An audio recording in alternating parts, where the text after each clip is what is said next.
Magandang umaga sa iyong lahat. Bilang mag-aaral, tungkulin kong mag-aral ng mabuti upang madagdagan ang aking kaalaman at kasanayan. Tutulungan ko rin ang aking mga magulang sa mga simpleng gawaing bahay. Ang pamilya ay isa ding kasapi ng komunidad. Kailangan magpakita ng malasakit sa pamamagitan ng respeto sa ating kapwa. Tungkulin ng bawat isa na magtrabaho at makiisa sa mga programa pamayanan.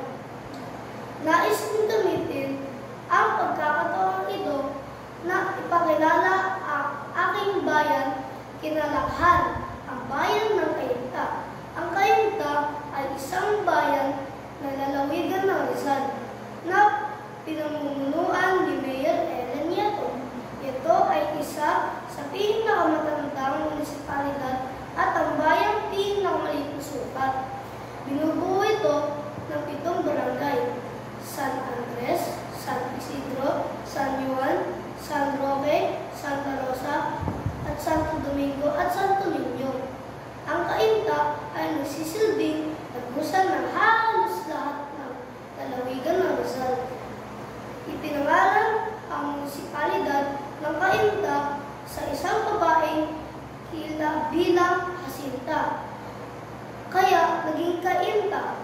Ang ibig sabihin ng ka ay paggalang at ang inta ay pinaikling Jacinta. Ang karaniwang hanap buhay ng mga taga-Cainta ay paggawa ng suman, tatik at bibingka. Kaya tinawag ang Cainta bilang Bibingka Capital of the Philippines.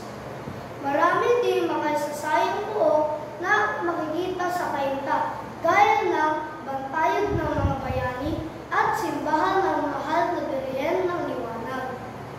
Maipapakita ang pagmamalaki sa ating komunidad sa pamamagitan ng pag-promote sa social media.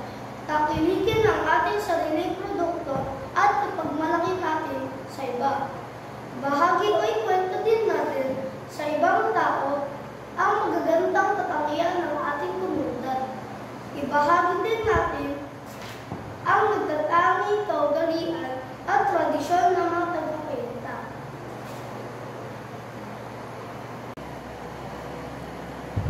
Kalikasan, ating ingatan. Ang kalikasan ay ating kayamanan, ating mahalin, at ito'y pangalagaan. Pagputol ng puno, dapat iwasan, upang baha ay di maranasan. Bata man o matanda, dapat magtulungan. Itapon ang basura sa tamang lagayan. Reduce, reuse, recycle ang kailangan.